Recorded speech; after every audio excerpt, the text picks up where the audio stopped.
Si vous êtes francophone, vous avez de la chance puisque vous apprenez l'anglais et vous l'avez remarqué, il y a beaucoup de mots en anglais qui ressemblent au français.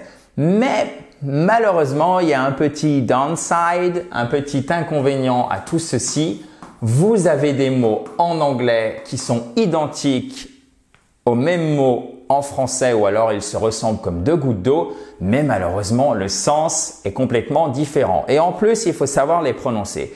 C'est ce qu'on appelle les faux amis. J'en ai sélectionné pour vous, chers amis, 10 que nous allons voir tout de suite et on va commencer par un faux ami très fréquent qui est une faute récurrente qu'il faut absolument éliminer. Il s'agit de actually qui signifie en bon anglais en fait, enfin en bon français pour le coup et ce n'est pas actuellement. Actuellement c'est currently.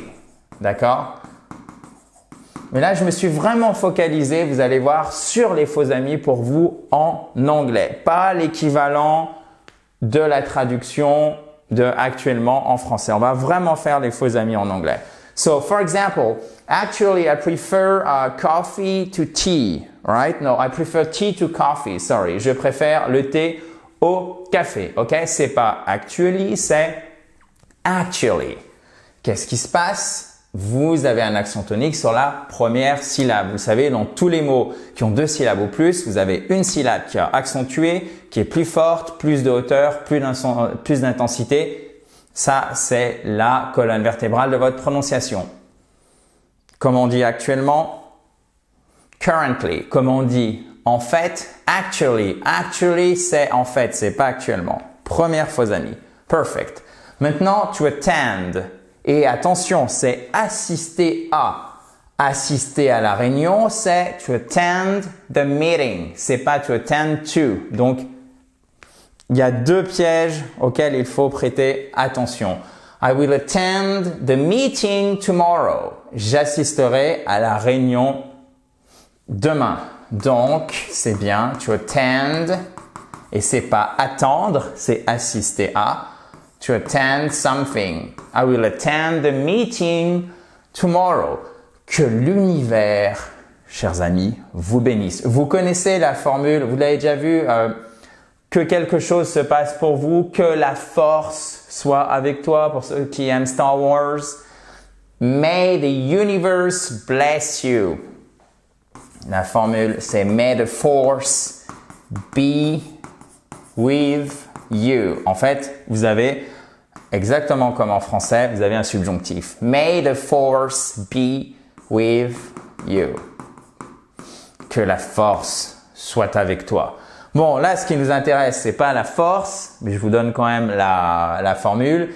C'est bless. Bless, c'est pas blesser. C'est bénir pour le coup. Vous voyez, c'est totalement différent. On passe de quelque chose qui est négatif à quelque chose de vraiment laudatif ou en tout cas très positif qui est bénir. Donc bénir quelqu'un, c'est to bless someone. Maintenant, attention chers amis, la chair, ce n'est pas la chair, d'accord? La chair du corps humain. Chair, c'est évidemment la chaise. For example, the cat is sleeping on the chair.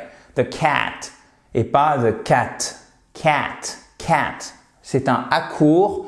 Vous le voyez ici, puisque c'est bien d'avoir le faux ami, de bien le comprendre, mais il y a évidemment, comme c'est une phrase, de la prononciation, de la grammaire. Donc, prononcer, parler en anglais, c'est un tout. C'est pour ça qu'on s'attarde aussi sur le reste. The cat is sleeping on the chair, alright?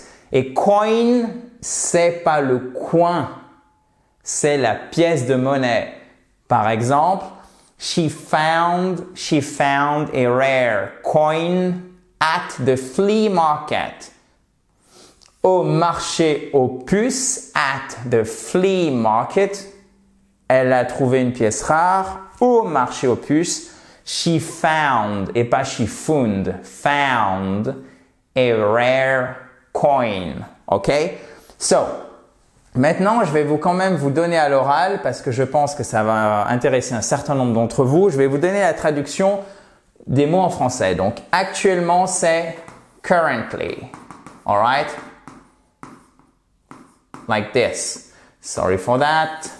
Currently, current. Current, c'est actuel. Currently, actuellement, ok? Attendre, attention, attendre quelque chose, c'est to wait for something, ok? Maintenant, nous avons blessé, blesser quelqu'un, to hurt someone, ok? C'est un U. To hurt someone. Et chair, donc chair, pardon, la chair, c'est flesh. Et le coin, vous le savez sans doute, c'est corner. OK? Et to corner someone, ça se dit au sens figuré aussi, c'est coincer quelqu'un, littéralement le mettre dans un coin. To corner someone. OK?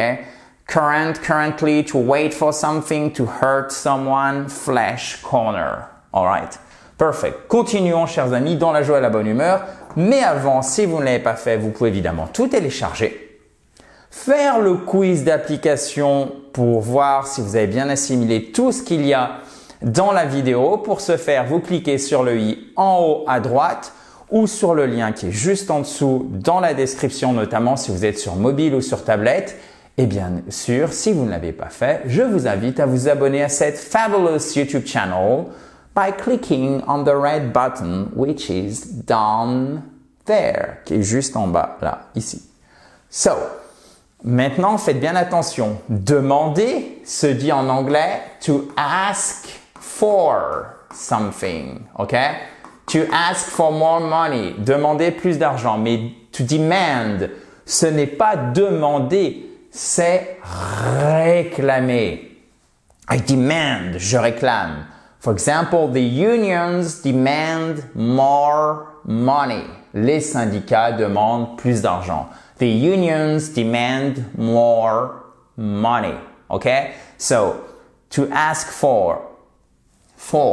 Attention, ce n'est pas un verbe transitif direct. Il faut bien placer votre préposition pour introduire le complément, ce que vous demandez. I'm asking for a raise. Je demande par exemple une augmentation de salaire. OK? Then, si vous réclamez, you demand. C'est pas du tout la même chose. Donc, méfiez-vous de ces faux amis. Et d'ailleurs, faux amis en français, vous pouvez l'écrire avec un trait d'union ou sans trait d'union. Puisque, regardez, ça pourrait vraiment porter à confusion. Envy, c'est la jalousie. D'accord? Mais c'est l'envie, mais au sens vraiment l'envie qui est la jalousie, d'accord? Parce que parfois en français, ça pourrait recouper le sens de jalousie, mais souvent l'envie, c'est desire, c'est le désir, ok? C'est plutôt quelque chose de positif. J'ai l'envie de faire quelque chose, j'ai la motivation, desire, c'est ce qui s'en rapprocherait le plus. So she couldn't help but feel envy for her neighbor's success. Et cette phrase, elle est extrêmement intéressante parce qu'il y a plein de prononciations, il y a plein de vocabulaire, il y a une forme très spécifique aussi, s'empêcher de, au-delà, vous l'avez compris, de notre faux ami. Donc, regardez. Ah, apparemment, le voisin a décidé d'utiliser sa perceuse. Vous m'en excuserez. J'espère que vous ne l'entendez pas. So, she couldn't help but. Elle ne pouvait pas s'empêcher de, et après, vous mettez votre verbe. Ce qui nous donne, par exemple, ne pas s'empêcher de faire quoi? De ressentir. She could not help but feel. Vous mettez juste la base verbale. La base verbale, c'est l'infinitif. Vous enlevez le tout, d'accord? Et ça vous donne votre base verbale. So, elle ne pouvait pas s'empêcher de ressentir. She could not help but feel. Elle ne pouvait pas s'empêcher, mettons, d'acheter. She could not help but buy a lot of clothes. For example, beaucoup de vêtements. Here, elle ne pouvait pas s'empêcher de ressentir quoi? De la jalousie. She could not help but feel envy. For what? Pourquoi? For her neighbor's success. Neighbors, alors là, je vous l'écris à l'américaine puisque en anglais britannique, vous verrez, vous aurez à chaque fois un U, d'accord? Comme ceci. Ça change rien du tout à la prononciation. Et là où vous devez faire aussi très attention parce que c'est un faux ami, non pas au niveau sémantique, c'est-à-dire le sens, mais au niveau de la prononciation, succès, success. Faites très attention. C'est pas success, non, c'est success. Vous avez ici votre accent tonique sur la seconde syllabe. Et en plus, en anglais, vous avez 2 C, 2 S. Et c'est tout ça qui est accentué. Success. À vous. One more time. Exactly. Success. So let me repeat that sentence for you. Okay? So she could not help but feel envy for her neighbor's success. Yes. Okay. Super. Parfait. So now, la journée, évidemment, c'est day et pas day. Day. Mais journey, qu'est-ce que c'est? C'est le long voyage. En fait, et là où vous devez faire attention, c'est que, enfin, c'est pas ce à quoi vous devez faire attention, mais ça s'explique en fait, ce faux ami, parce que avant circuler, utiliser moyens de transport, il y a 200, 300, 400 ans, etc., c'était laborieux, c'était compliqué, c'était très très cher, et du coup, ça prenait beaucoup de temps. Ça prenait toute une journée. C'est pour ça qu'on dit journey en anglais pour désigner un voyage qui est assez long, d'accord? Et de la même manière que travel, qui est le voyage en anglais, vient du mot français travail, parce qu'avant voyager, comme c'était pas facile, c'était un véritable travail. Et le mot travail en français vient du latin trepalium, qui est un instrument de torture. Donc tout ça, c'est compliqué. Voilà. Mais vous voyez, quand on remonte, en fait, on comprend beaucoup plus facilement et moi, je trouve que ça aide à retenir. So, they started a long journey 2 years ago. Ils ont débuté un long voyage il y a 2 ans. Alors, vous voyez, j'ai mis a long journey. C'est vraiment un voyage au long cours. C'est vraiment un voyage qui est long. Même si on avait dit they started a journey 2 years ago, on sous-entend comme c'est journey que vous allez avoir que c'est tout de même un voyage qui est long déjà, ok? Mais on peut aussi dire a long journey, ça rajoute encore plus, on augmente ce caractère long. Alright? Super. So, maintenant, bra, qu'est-ce que c'est? C'est le soutien-gorge. Et comment on dit le bras en anglais? Ça, c'est quoi? Hand, exactement. Hand. Alors, je vais vous l'écrire comme il faut, une fois n'est pas coutume. Vous êtes privilégié. Hein? Hand, je suis désolé, je pense que ça va aujourd'hui. Hand, c'est la main et arm, c'est le bras. So, she bought a new sports bra for her workout. Mais attention, le bra, c'est le soutien-gorge, d'accord? Et la poitrine, c'est breast. Alright? Le cancer du sein, breast cancer. Alright? Cancer, yes, absolutely. So she bought a new sports bra for her workout. To work out, c'est littéralement faire du sport, faire de l'exercice. Et la salle de sport se dit, j'en profite, chers amis, gym. Ça, c'est le 11e faux ami, d'accord? Bonus, I'm going to the gym, c'est pas je vais à la gym, d'accord? C'est je vais à la salle de sport. Un soutien-gorge pour le sport et sports, n'oubliez pas le S, bra. Bon, j'espère que ça vous a plu et surtout j'espère que ça vous aide à améliorer votre anglais, que vous pensiez tout simplement vous remettre en anglais là actuellement, vous n'êtes pas trop sûr, vous savez pas exactement comment vous y prendre ou que vous soyez déjà en plein apprentissage.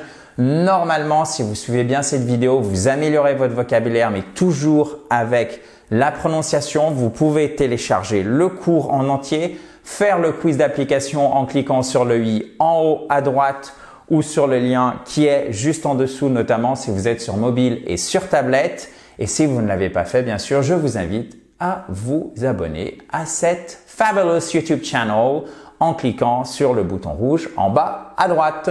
Je vous dis, chers amis, à très vite.